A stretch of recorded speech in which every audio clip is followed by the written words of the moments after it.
Mm.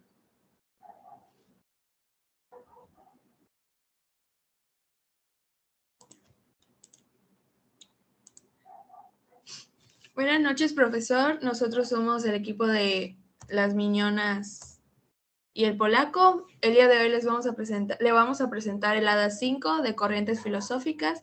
El equipo está conformado por Jimena, Sebastián, Ana Cristina, Pris, Paulina y Ana Citlali.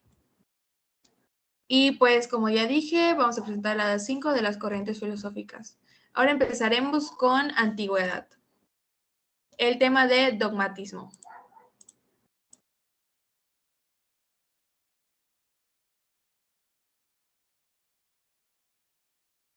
De acuerdo. En el dogmatismo podemos agarrar a los primeros principales exponentes, que sería Tales de Mileto, que él se consideró como el padre de la filosofía occidental. Este fue el primer pensador que intentaba dar explicaciones hacia fenómenos naturales que ocasionaban en la antigüedad.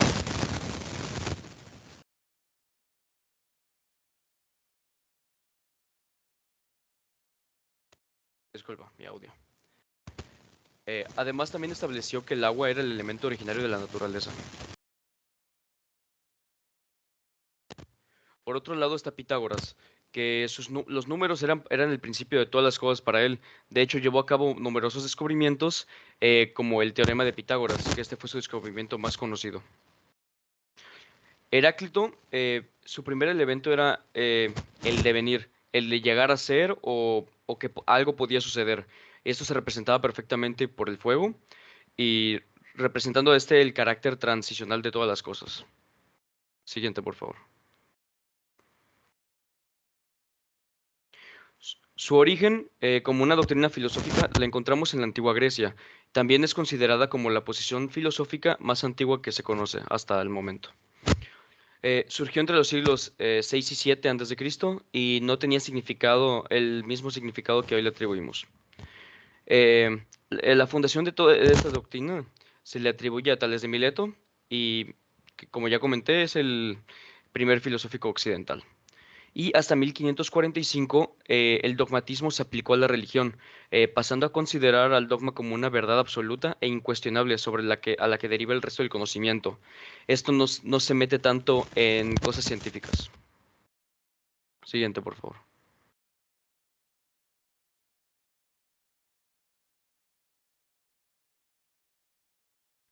En el contexto social podemos ver que las clases sociales eran hereditarias. Esto menciona que la clase no era flexible, se heredaba de padres a hijos y normalmente se hacía esta distinción entre monarca, aristócrata, los eruditos y algunos artesanos y esclavos. Por otro lado, la escritura, hay un nacimiento de la escritura que marca el inicio de la Edad Antigua. Eh, Hay cada cultura que desarrolla ciertos tipos de escritura particulares, como puede ser la egipcia, que representa objetos mediante símbolos, o la griega, que crea el primer alfabeto. Siguiente, por favor. El económico. Básicamente, su principal fuente de ingresos sería la agricultura. Inicialmente se buscaba como que el autoabastecimiento de la cultura y posteriormente sugería el trueque, que son los intercambios. De hecho, es evidente que la agricultura y la ganadería eran las más grandes actividades económicas de la Edad Antigua. Siguiente. Como último de este contexto, en el político, eran que se crearon las primeras leyes para poder facilitar la convivencia en las grandes poblaciones. De esto nacieron los primeros códigos que se aplicaban penas y determinadas conductas, a las determinadas conductas que se veían en la sociedad. Es importante porque se mantuvo hasta la actualidad para que haya un orden social. Este gobierno era teocrático, todos los gobernantes eran jefes políticos y religiosos al mismo tiempo. Los que no eran ciudadanos eran los esclavos y los libertos, como se puede ver en la imagen. Después seguía la plebe, que eran los clientes, los nobilitas, que eran patricios y plebeyos enriquecidos, y los senadores y administradores del imperio. Siguiente, por favor.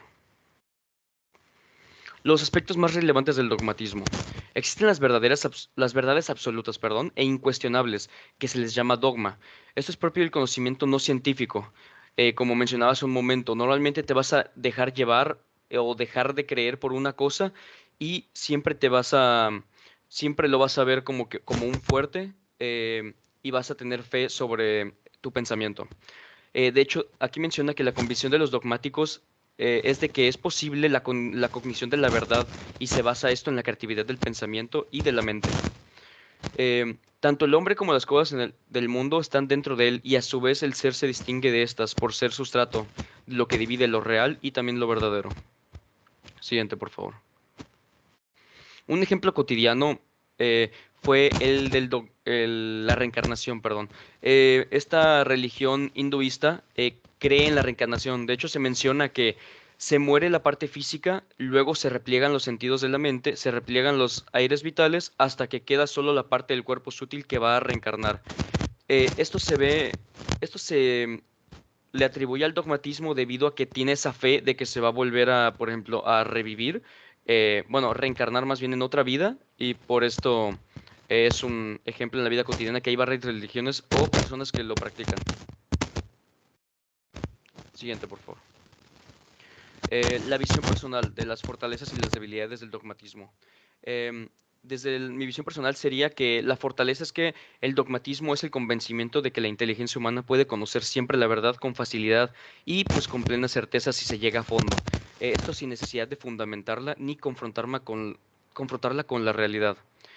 Como un limitante o una debilidad sería que aquel que practica el dogmatismo o que es dogmático impone sus ideas ante otras personas y no da cabida a ningún diálogo, que siempre es fuerte con sus ideales. Esto no facilita el trabajo en equipo y produce un rechazo en las demás personas, inhabilitando sus ideas o puntos de vista. Sería todo, gracias. Bueno, gracias. Ahorita seguimos con el tema de estoicismo. Hola, yo soy Ana Monroy y les voy a hablar acerca del estoicismo. Bueno, el estoicismo es básicamente una corriente que nos dice que tenemos que sobreponer la razón sobre los sentimientos y sobre las emociones. Basado en esto, nos dice que tenemos que actuar siempre con coherencia y sobre todo con la razón. Los principales exponentes y el fundador, que fue Zenón de Cito, Aristón de Quíos, Dionisio de Heraclea, Perseo de Sitio, Cleantes, Critipo, Esfero, Séneca, Musonio Rufo, Epicteto y Marco Aurelio. Siguiente, por favor. El contexto social es que coincide con la muerte de Alejandro Magno y Aristóteles, con lo que trajo grandes cambios que a su vez tuvieron importancia política y económica. Por ejemplo, en la política había un periodo de crisis en el mundo helénico y a su vez, eso fue en lo económico, y en lo político Atenas era el centro del mundo. Por eso tuvo una gran relevancia y un auge muy importante en Grecia. Siguiente, por favor.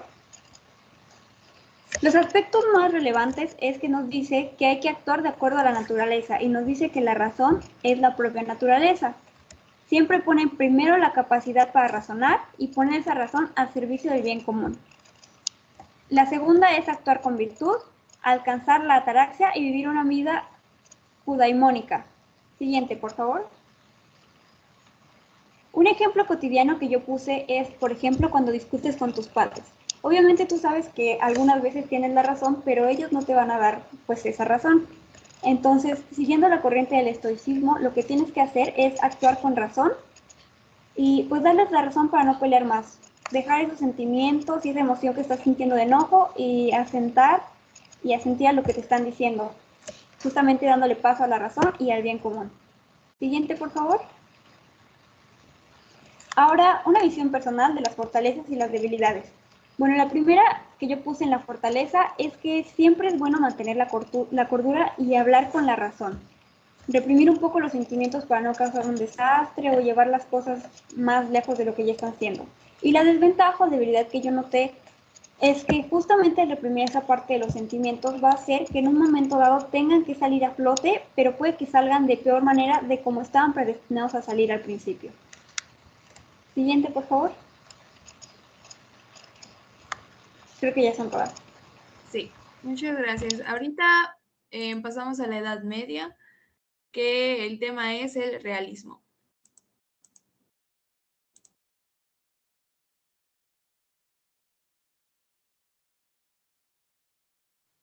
Bueno, yo les voy a hablar del realismo y sus principales exponentes. El realismo en la Edad Media se puede dividir en dos principales fuentes, el realismo exagerado y el moderado. En el realismo exagerado encontramos a Anselmo de Canterbury y Guillermo Champeau. Y en realismo moderado, Alberto Magno y Tomás de Aquino. Siguiente. Como muchos saben, la Edad Media se caracterizó por ser una edad en donde la oscuridad reinaba, puesto que no se tenía un gran avance científico, ni filosófico, ni de ninguna ciencia, en realidad, por lo que los pocos progresos que pudimos observar fueron debido a la Iglesia, ya que ésta controlaba todo en su alrededor. Entonces, el modo de organización de la sociedad medieval fue un sistema feudal. Un sistema feudal se conoce como aquel en el donde se le da un feudo a un vasallo y este tiene que pagar retribuciones al señor feudal. Dentro del feudalismo, tanto los derechos como los deberes de cada individuo dependen del grupo social al que pertenece. Se desarrolla entre la caída del Imperio Romano, que tiene lugar en el siglo V, con las invasiones de los pueblos germánicos, hasta el Renacimiento, que se va a desarrollar en España en el siglo XVI. Es un periodo eminentemente militar, caracterizado por las continuas invasiones como las cruzadas, por ejemplo, suevos, vándalos, alanos, etcétera, conquistas en el siglo VIII. Las tropas islámicas entran en la península y la dominan casi por completo, comenzando al andaluz, que mantuvo su hegemonía hasta el siglo XIII. Y reconquistas en el siglo XIII, se inicia la reconquista cristiana, que culminará con la toma de Granada de los RRCC en 1492. Siguiente. Los aspectos más relevantes de la corriente de realismo en la Edad Media son los siguientes. Como mencioné anteriormente, se dividió en dos grandes partes, en el realismo exagerado y en el realismo moderado. El realismo exagerado hacía referencia a una posición dentro del problema de los universales, que se consideraban las formas platónicas o conceptos universales como reales. Los conceptos universales son la existencia real y preceden la existencia de las cosas singulares. En el fondo, el realismo medieval continuaba la línea de Platón en lo tocante al problema de la correlación entre el concepto y el mundo objetivo, entre lo general y lo singular. Y, como mencioné igualmente anteriormente, servía de base filosófica del catolicismo. Todas las corrientes que pudieron haberse desarrollado durante esta época fueron influenciadas grandemente, a grandes rasgos, por figuras eclesiásticas, por lo que tuvo una vinculación muy fuerte con la religión. Por otro lado, el realismo moderado hace referencia a la posición de Aristóteles, Santo Tomás de Aquino y sus continuadores modernos y contemporáneos, entre otros. Estas posiciones fueron defendidas frente al nominalismo, el cual negaba la existencia de los universales. Es la contraposición. El realismo exagerado es lo contrario al realismo moderado y viceversa. Siguiente, por favor.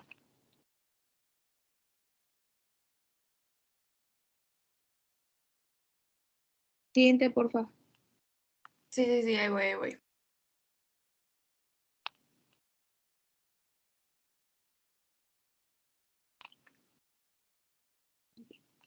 Bueno, un ejemplo que yo puedo dar es que normalmente en la vida, en nuestra cotidianidad, pues, tendemos a generalizar muchos conceptos. Sin embargo, lo que nos dice estas dos principales subcorrientes del realismo es lo siguiente, que, por ejemplo, una casa es un concepto universal, ¿no? Que aludimos a un cúmulo de construcciones utilizadas por los seres humanos como viviendas, que sería el singular, o sea, el particular de casas, que se contienen en un solo concepto expresado bajo el rótulo casa.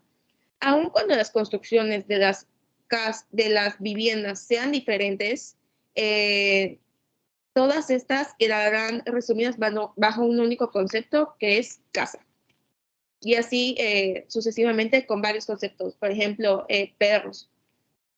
Hay perros singulares con características particulares. Sin embargo, todos estos los manejamos bajo un solo titular, que es perros. Siguiente, por favor.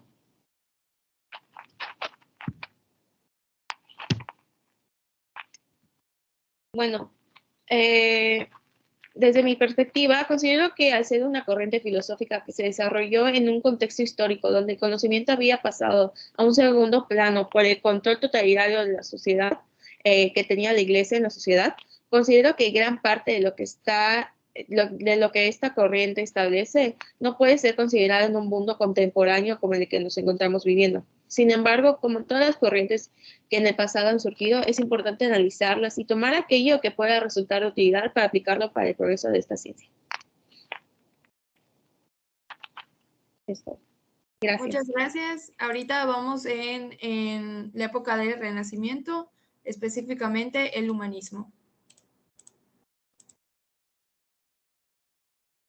Bueno, pues para empezar, a comparación de todas las corrientes anteriores, esta es un poco diferente porque aquí en vez de centrar ya la religión y las cuestiones eclesiásticas, empieza a ver más allá de eso y a explorar más al hombre, a su expresión cognitiva, a sus emociones, expresiones y entre otras. Entre los principales exponentes está Dante, que es un poeta y escritor italiano. Francesco Petrarca, igual, poeta, filósofo y filólogo argentino, y Giovanni Boccaccio, igual, poeta, escritor y erudito italiano. Todos son italianos y como pueden ver, todos son escritores, poetas y en general, pues casi todos los que son de esta época son poetas o escritores. Siguiente, por favor. Bueno, pues en el contexto social, económico y político del Renacimiento se tiene que la sociedad estaba encabezada por la nobleza, luego la burguesía y por último los campesinos y los trabajadores. Se le acababa de poner fin al Sacro Imperio Romano y Germánico, a la iglesia, como dije anteriormente, el sistema feudal y el cultural, que pues se acaban de todo y se empieza la Edad Moderna. Los estados comenzaron a cambiar también igualmente, muchos nuevos estados centralizados, mejores ejércitos, ahí se empiezan a hacer los ejércitos, nuevas administraciones de gobierno económicos y nuevas corrientes y filosofías que los distinguían, y la aparición de la burguesía.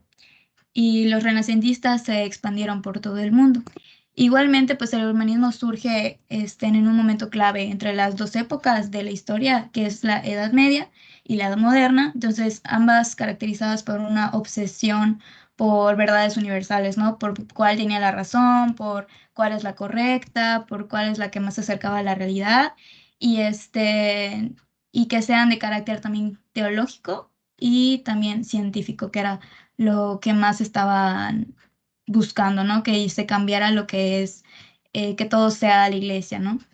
Y también el humanismo es sensible a la diversidad histórica del ser humano, de sus culturas, de sus civilizaciones, lo lejos de defender una razón metódica y principalmente teórica, reivindica la centralidad de la razón práctica en vez de solamente buscar una religión, en vez de solamente buscar a Dios como el centro de todo, se empieza a buscar la razón. Em, fonesis, que se alimenta tanto de la experiencia en el presente como del estudio de la historia y del diálogo con los sabios de la antigüedad. Siguiente, por favor.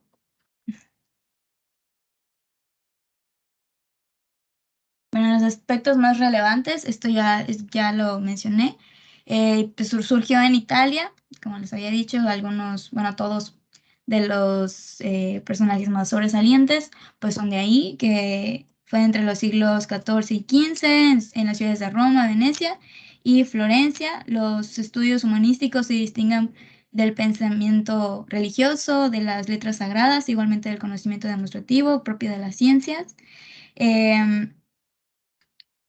Reconoce también que los seres humanos no están sometidos a las leyes inexorables de la historia o del mercado o de la naturaleza, sino que pueden hacerse a sí mismos. Nosotros podemos hacernos a sí mismos y transformar el mundo y dirigir el curso de la historia de acuerdo a la capacidad de juicio prudencial en situaciones y sobre problemas específicos. También habla de la prudencia y de la toma de decisiones con mayor razón. Siguiente, por favor. Pues un ejemplo cotidiano pues es nuestra universidad. Literalmente nuestra universidad dice, somos WADI, una institución educativa que promueve oportunidades de aprendizaje integral a través de la educación humanista, pertinente y de calidad. Pues como pueden ver, la WADI, uno de sus grandes pilares es que brindan una educación humanista, por lo tanto igual es laica. Y pues se centra mucho en nuestra razón, se centra mucho en pensar, se centra mucho en analizar, en comprender y desde forma integral, o sea, estudia nuestro aspecto físico, nuestro aspecto mental y de aprendizaje y todo eso. Y pues igual todos los sistemas educativos actuales, al menos aquí en Latinoamérica, en Estados Unidos, son humanistas y, pues, en el aprendizaje total está en el aprendizaje humano en uno mismo y como dije de forma laica. Siguiente, por favor.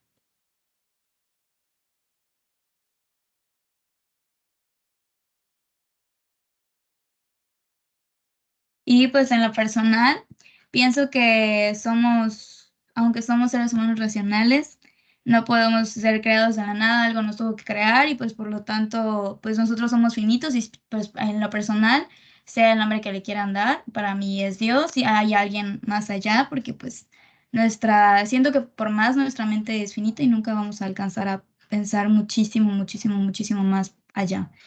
Y en esta en imagen es súper representativa del humanismo. Y también creo y opino que estoy a favor que las escuelas públicas deben ofrecer educación laica porque somos libres de creer en lo que nosotros queramos y no debemos ser sometidos todos a una misma creencia porque pues por eso tenemos libertad en nuestra toma de decisiones.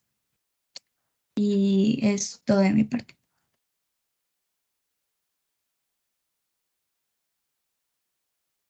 Muchas gracias, Pris. Ahora yo les voy a hablar sobre la Edad Moderna, específicamente el empirismo. ¿Qué es el empirismo? El empirismo es la corriente filosófica que afirma que la vía para alcanzar el conocimiento es la experiencia. Para el empirismo, la experiencia es lo que determina si algo es válido o no lo es. A través de la percepción sensorial obtenemos el conocimiento y no a través de la razón, como propone al contrario del racionalismo. Para los empiristas, la realidad es la base del todo conocimiento y la mente humana debe partir del mundo sensible, es decir, que lo percibido por los sentidos para formar ideas y conceptos. Los principales exponentes fueron Francis Bacon, Thomas Hobbes, John Locke, George Berkeley y David Hume. El origen del empirismo surge en el Reino Unido y uno de los antecedentes más lejanos del empirismo lo encontramos en los escépticos. El escepticismo se basa en dudar de todo hasta que algo fuese comprobado y demostrado que se dude de ello. Y aún así podían seguir dudando, ya que creían que el ser humano no era capaz de hablar y de conocer la verdad de las cosas. El empirismo también se relaciona con esto en la duda también de que lo que les mueve y la experiencia y el sometimiento de las cosas a su comprobación, lo que es válida al conocimiento. En el contexto social de la Edad Moderna tenemos que el paso de la Edad Media hacia la Edad Moderna supone el cambio de una sociedad oscura, en el que el poder absoluto era infligido por monarcas, nobles, sacerdotes y una sociedad teocrática en la que todo giraba alrededor de Dios, como se puede ver en la pirámide, y un sistema económico basado en el feudalismo, hacia la nueva era en la que aparecieron nuevas ideas como el humanismo, la burguesía y los estados-naciones. Por la parte de la economía se encuentran las diversas regiones mundiales que darán pie a la construcción de un mercado global de bienes que tendrá como el epicentro de las grandes ciudades de los reinos europeos y asiáticos. Igualmente propició la esclavitud y el sometimiento de los pueblos jóvenes del nuevo y novísimo mundo, lo cual impulsó las economías de las naciones dominantes. Y como se mencionó anteriormente, hacia finales de la era nace el mercantilismo y luego el capitalismo. Por la parte de la política, el surgimiento de la burguesía mercantilista, que asumirá posteriormente el rol político, protagonizó en sustitución de la antigua aristocracia y el clero. Esto significa que los códigos legales y las regulaciones de disposiciones sociales dejarán de obedecer a los mandamientos morales de la Iglesia y se desarrollarían, por lo tanto, como un cuerpo discursivo propio e independiente que son las leyes. En los aspectos más relevantes que tenemos del empirismo es que es un método inductivo como estrategia de investigación. El conocimiento es totalmente subjetivo, es decir, que no existen ideas innatas, sino que el ser humano a través de la experiencia va adquiriendo conocimiento. Como dije al principio, la clave del empirismo es la experiencia y la capacidad de obtener conocimiento por parte del ser humano es limitado. La verdad no es absoluta debido a lo dicho en el punto anterior. En un ejemplo cotidiano es que el conocimiento que se adquiere de las interacciones con el ambiente ayuda a las personas a manejarse de forma más eficiente. Por ejemplo, tenemos el experimentar alergia con algún alimento y no comerlo más, aprender a manejar bicicleta, ver y sentir la nieve por primera vez, cuando sin saber cocinar mezclamos ciertos alimentos para hacer una nueva comida y jugar un nuevo videojuego. El empirismo, como dije, se relaciona con la experiencia, pero también con los sentidos, porque gracias a los sentidos podemos sacar conclusiones. También tenemos un ejemplo más específico donde dice, queremos saber si beber alcohol en exceso empeora nuestras capacidades físicas y psíquicas. En la parte de la observación, vamos a un bar y observamos a las personas más ebrias. En la parte del análisis, todas las personas que vimos en el bar que habían bebido en exceso se habían caído al suelo o habían tenido un accidente automovilístico. En teoría, tras realizar el análisis, afirmamos que todas las personas que beben en exceso van alteradas sus capacidades físicas y psíquicas. Y en mi visión personal por las fortalezas y debilidades, pienso que el empirismo fue una escuela bien fundamentada en el surgimiento de las nuevas corrientes de pensamiento, que intentaron desprenderse del idealismo como forma de interpretar la realidad. Permitió el surgimiento del pensamiento científico y el método científico, como vimos anteriormente del ejemplo del bar.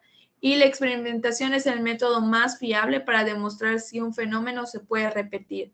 Por la parte de debilidades, es que la principal debilidad del empirismo es que la percepción humana no es universal. Es decir, lo que una persona puede percibir como verdad puede ser falso para otra. Por ejemplo, para alguien un objeto puede ser rojo, pero para otra puede sufrir daltonismo al mismo objeto que lo puede ver verde.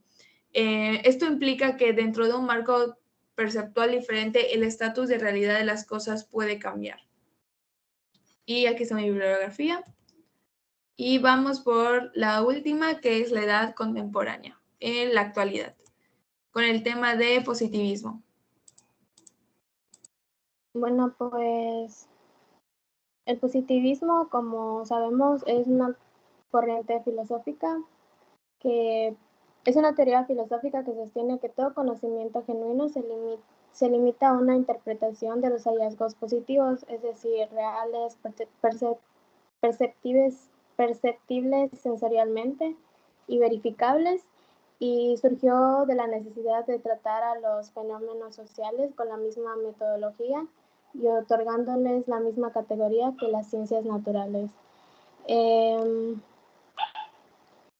Puedes pasar a los... bueno, en los principales exponentes podemos encontrar a los más importantes, que son Augusto Comte y John Stuart Mill, pero también están Herbert Spencer, Jacob Moleschott, Ernest Haeckel y Roberto Ardego. Siguiente. En el contexto social, podemos encontrar que se caracteriza por acontecimientos como las revoluciones industriales, las dos guerras mundiales, los avances científicos y tecnológicos y el establecimiento de una economía capitalista.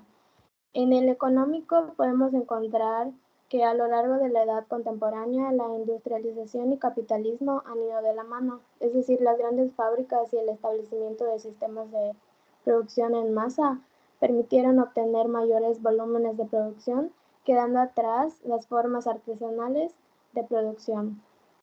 En el político podemos encontrar la implementación de gobiernos totalitarios que se oponían a las nuevas ideas de libertad y de derechos humanos, y la consolidación del sistema capitalista y la burguesía, en parte debido a la revolución industrial. El siguiente. Los aspectos más relevantes, o bueno, como las características principales del positivismo, podemos encontrar que rechaza el dogma de las verdades absolutas, que la observación y experimentación para la búsqueda de leyes y teorías, el rechazo a la metafísica, que el investigador social debe ser objetivo, no puede dejar que interfieran sus prejuicios y preferencias, y los enunciados singulares proceden de enunciados universales. El siguiente. Yo puse 2 ejemplos y uno más como que relacionado con las ciencias exactas, que es la medicina y la enfermería. El positivismo se presenta en el cuidado del paciente, ya que no se puede hacer un diagnóstico solo por los síntomas o por la apariencia física. Se debe tener un contacto directo con el enfermo para tratar exitosamente su condición. Y uno de la vida diaria, que es cuando se va a cocinar, el conocimiento es adquirido a través de la experimentación con los alimentos. Si bien se pueden memorizar recetas específicas, pero el éxito de su realización va de acuerdo a las habilidades desarrolladas en el proceso de preparación. El siguiente. Ahí voy.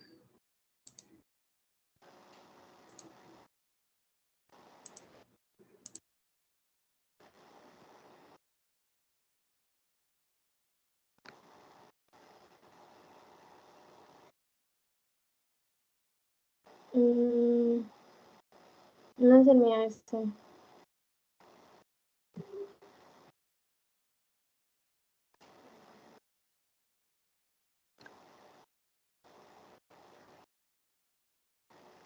Ok.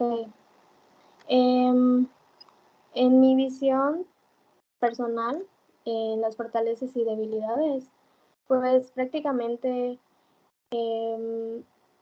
en las fortalezas puedo decir que existen muchas cosas que son exactas, que solo se pueden comprobar mediante la experiencia o de forma cuantitativa, que es una de las características que tiene el positivismo, que se centra en experimentación cuantitativa y resultados cuantitativos.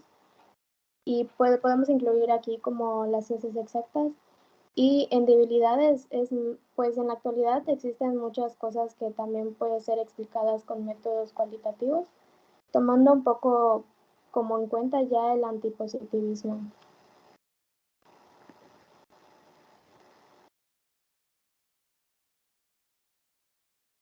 Ok, ahora vamos con las conclusiones finales.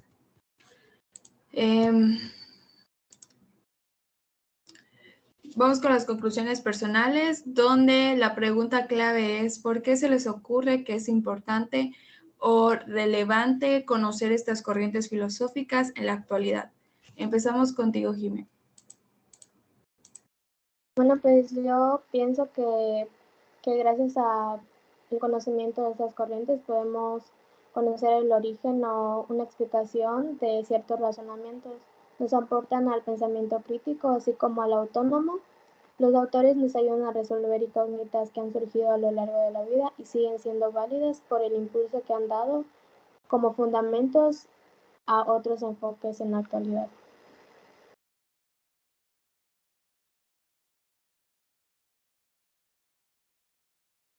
¿Se me escucha? Ok, por mi parte, yo siento que es porque nos ayudan a fomentar, como mencionó mi compañera, el pensamiento crítico y autónomo, y no solo eso, o sea, no solamente es lo que pensamos nosotros, sino cómo, por ejemplo, el empirismo nos puede ayudar a, mediante una práctica, podemos conocer las cosas o llegar a una, tal vez no una verdad absoluta, pero sí una verdad un poquito más acercada a esta misma. Por otro lado, también la promoción de la comunicación, la interacción social y también el impulso de la creatividad de toda la sociedad. Y como en la comunicación se puede ver lo que es el intercambio de las ideas y así puedes comparecer con otras personas o incluso tú también puedes ampliar tu conocimiento. Por otro lado, existe una influencia y correlación entre estas corrientes filosóficas, más que nada también del pensamiento antiguo, el medieval, el moderno y contemporáneo, que eh, ya se vieron algunas, no todas. Por lo que estos tienen sus enfoques epistémicos o los paradigmas que tienen, investigativos tradicionales y emergentes. Estos tonos son influenciados en los procesos investigativos de nuestro contexto científico, e incluso no puede ser solamente en el contexto científico, como vimos en el dogmatismo, puede ser dependiendo de lo que tú creas, de la religión o incluso el humanismo, en el cual se enfoca más sobre el hombre.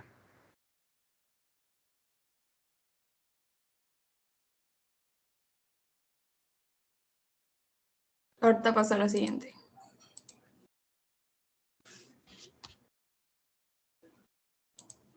Va Ana.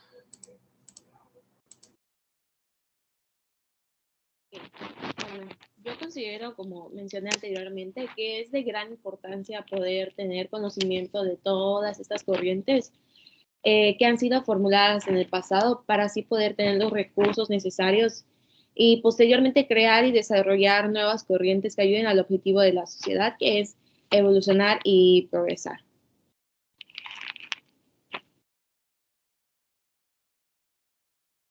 Pues yo considero que en la actualidad se siguen estudiando esas corrientes porque son parte de lo que somos ahora e incluso algunas de ellas están plasmadas en nuestros sistemas políticos, educativos, sociales, por lo que nos ayuda a comprender el porqué de las decisiones, objetos de estudio, modelos de las distintas personas, en especial los que nos rigen, ¿no? Nuestros presidentes y así. Y porque es importante recordarlas y conocer acerca de nuestros antecedentes históricos, pues son los que nos rigen actualmente. Ok, por mi parte, siento que las corrientes filosóficas se han formado con el objetivo de poder compartir y discutir como diversos racionamientos, lógicos y métodos sobre conceptos abstractos relacionados con la humanidad y el contexto que nos rodea. Por lo que la actualidad ayuda a ver un panorama completo y no tener solo una opinión, sino ver diferentes tipos de mentalidades y cómo ven al mundo. Los autores también pretenden responder a las incógnitas de la vida y del mundo, como la realidad, el hombre, la existencia, la verdad, el conocimiento, la ética. Y también es importante para poder comprender mejor el impacto y la importancia de las diferentes corrientes filosóficas.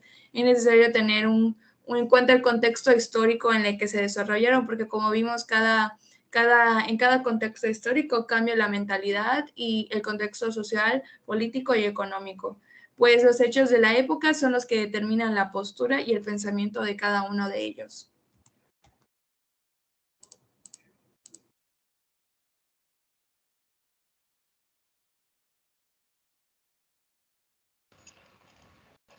Después de un análisis de todas las teorías y todas las corrientes, lo que yo puse fue que es importante porque nos ayudan a desarrollar una forma crítica de pensamiento, porque esto va de la mano con la lógica y al final de cuentas la lógica se trata de operaciones mentales.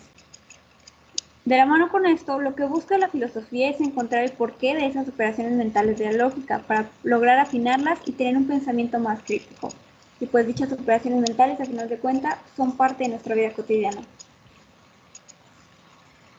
Ok, muchas gracias a todos por su participación. Eso ha sido todo por el ADA 5. Gracias.